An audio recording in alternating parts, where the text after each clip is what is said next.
Over the last few months, a lot of civil society organizations, political parties, academics, people from all walks of life, experts in data architecture, and all kinds of people have given reasons why the decision by the Electoral Commission of Ghana to make a new register for the 2020 elections simply doesn't make sense.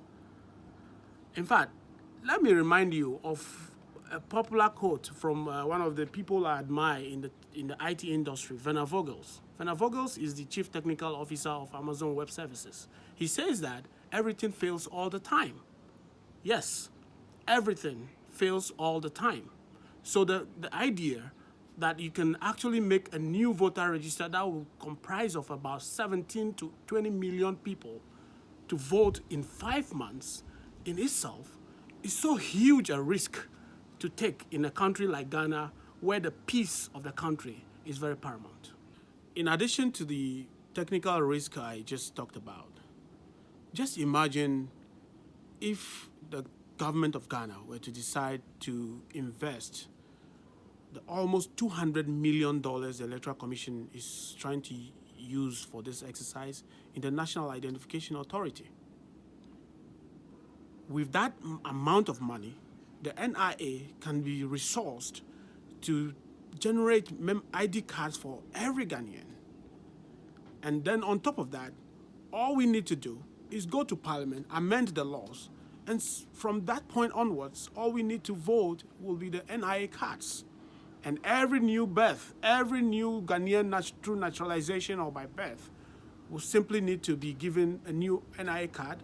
And when they turn 18, that card entitles them to vote.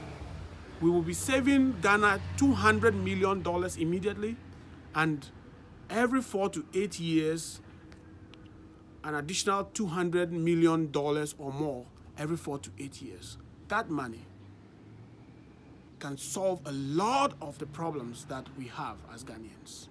I will be coming out with more of such videos and talk about all the various issues, that people, in leadership must think about in order to make the right decisions that serves the interest of Ghana.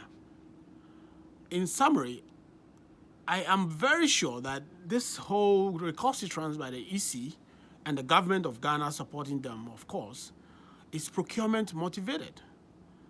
Just imagine, setting your eyes on a 10% kickback from about $200 million procurement project. That is what this is about. In addition to that, the other reason, which has been shared, in Ghana, on the media, you hear about it mostly, is about the deliberate attempt by the president of Ghana and his cohorts to disenfranchise a lot of people, especially people from a particular ethnic group, from registering to vote in these forthcoming elections. Nobody is bothered about whether Mr. President can still be president of Ghana for the next 4 years. As long as the laws allow it, which of course it does, the president can contest in the forthcoming elections and win or lose. But the elections must be free and fair. We must not be disenfranchised for the president to hold on to power. People must be allowed to vote and vote for who they choose. Ghana is bigger than everybody, including the president of Ghana. Ghana is a peace-loving country. Ghanaians are peace-loving.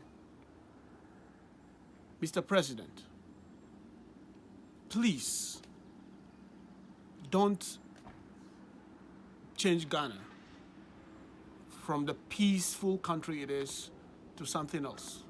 That's not right.